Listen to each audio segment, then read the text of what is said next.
ఆ కవర్స్ ఏంటదినా? చెప్తాను నిషే. జగదాత్రి, కేదార్, బాబాయ్ అందరూ రండి. నేను అనుకున్నది సామరస్యంగా చేయాలని అనుకున్నాను కాబట్టి పిలిచాను బాబాయ్. ముందు విషయం ఏందో చెప్పమ్మీ. జగదాత్రి కేదార్కి వెంటనే పెళ్లి చేయాలని నిర్ణయించుకున్నాను.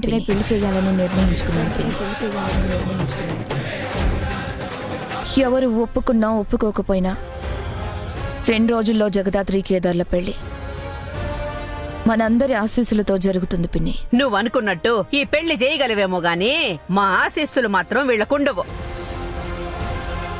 మేము ఎవ్వరము ఏ పనులు చెయ్యము. ఈ పెళ్లి తంతులో మేమెవ్వరము పాల్గొనము.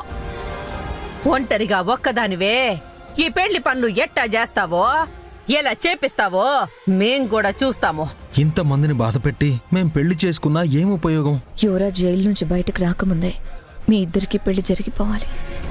నువ్వు ఇంటి వారసుడువని అందరి ముందు నిరూపణ అయిపోవాలి కేదార్. లేదంటే యువరాజ్ కోపానికి ఏం చేయడానికైనా వెనక ఈ పెళ్లి ఎందుకు చేయాలనుకుంటున్నాను.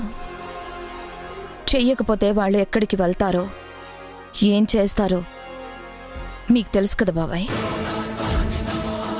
నేను ఇక్కడ నుంచి డైరెక్ట్ గా మీడియా దగ్గరికే వెళ్తాను.